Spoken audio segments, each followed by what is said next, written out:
All right, welcome back. Welcome to Speak for Yourself, the most fearless show in sports. With Lock and Wiley, Reggie Bush is back with us. Let's move to Baltimore, where Lamar Jackson's sophomore season with the Ravens isn't off to a great start.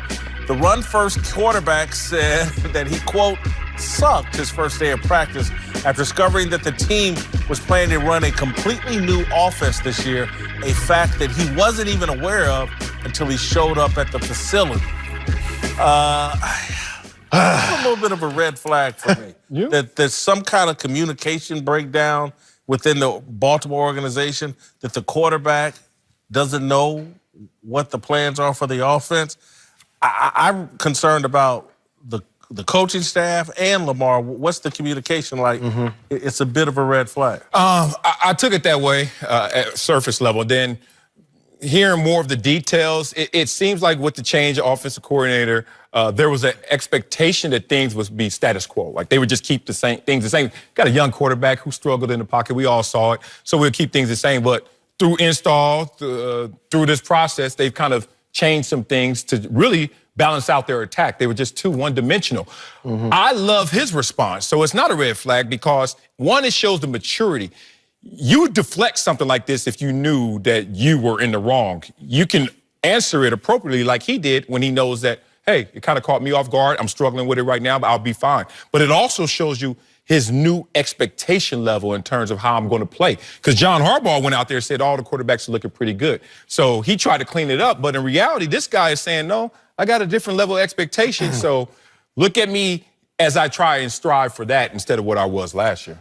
This one's a little tough for me because I feel like you should at least know, at the very least, you should know that your offense is going to change, especially if you're the quarterback, because to me, and every team I've been with, the quarterback and the offensive coordinator, they work together. They go hand in hand. They are an extension of each other. The one thing that worries me about this team is that last year, and for the most part, they've been a defensive-minded team. That defense carried them to the playoffs last year. They don't have that same defense anymore. They got rid of a lot of those guys on defense that were dogs and that play really well for them. And so I'm kind of worried about the leadership, for one. You're putting a lot of your eggs in one basket on a quarterback who's still learning how to throw the football and is having to change his mindset as a quarterback to go from run first, as you said. So that part of it worries me.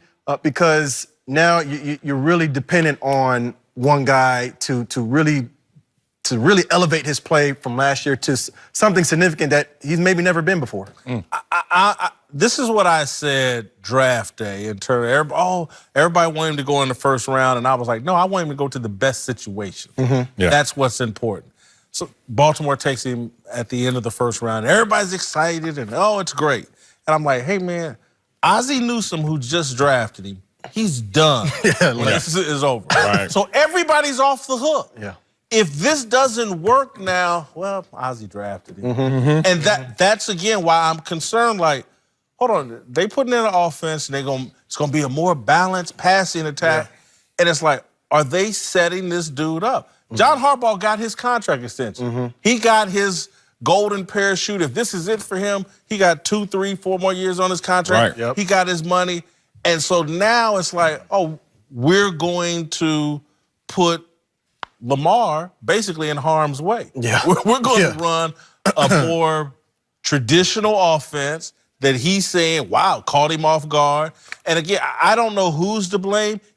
Are he and Greg Roman, their new offensive coordinator, are they communicating? Did Lamar just go down to Florida and start working out with his mom again? And there's been no communication? Man, we're live. I'm just asking. I mean, he did actually go down to Florida and start working again. And the process was happening up in Baltimore where they were working on the new offense, which was getting them out of harm's way. Did y'all watch the Chargers playoff game against Lamar Jackson? You can't go into another season doing that. So you have to make edits to this offense.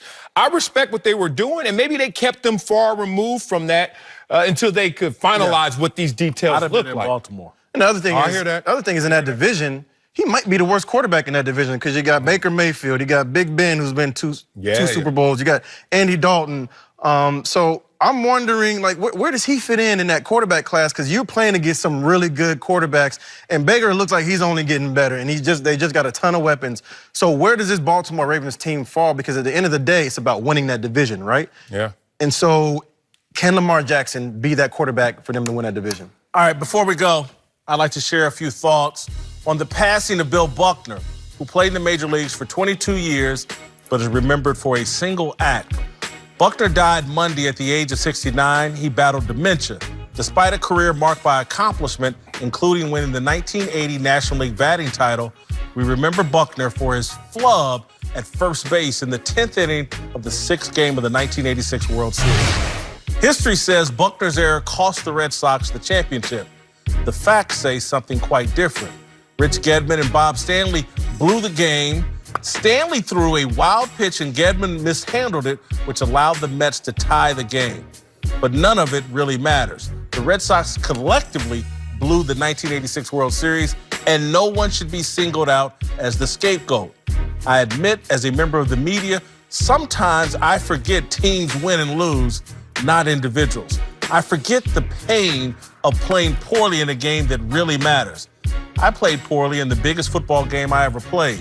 In 1988, my Ball State Cardinals played Western Michigan for the Mid-American Conference Championship and the right to play in the California Razor Bowl. 31 years later, I still remember the game and my poor play vividly. What happened to Bill Buckner in 1986 must have felt 100 times worse. Buckner was a husband, a father, a coach, a real estate developer, and an exceptional professional athlete. But the first paragraph of the obituaries written about him this week will focus on a single bad play. I guess that's the price of playing on America's biggest stage, the reality TV show called sports. You're one mistake from infamy, one mistake from reducing your legacy to a single moment, one mistake from having to move your family to a new city for their peace of mind and safety. In 2008, Buckner threw out the first pitch at the Red Sox home opener. He reflected on 2 decades of heartache over a single error. He said, quote, "I really had to forgive, not the fans of Boston per se, but I would have to say in my heart I had to forgive the media for what they put me and my family through." The next time I want to complain about how much money modern professional athletes earn, I'm going to think of Bill Buckner and the consequences of failure in high-profile sports. More Speak for Yourself after this.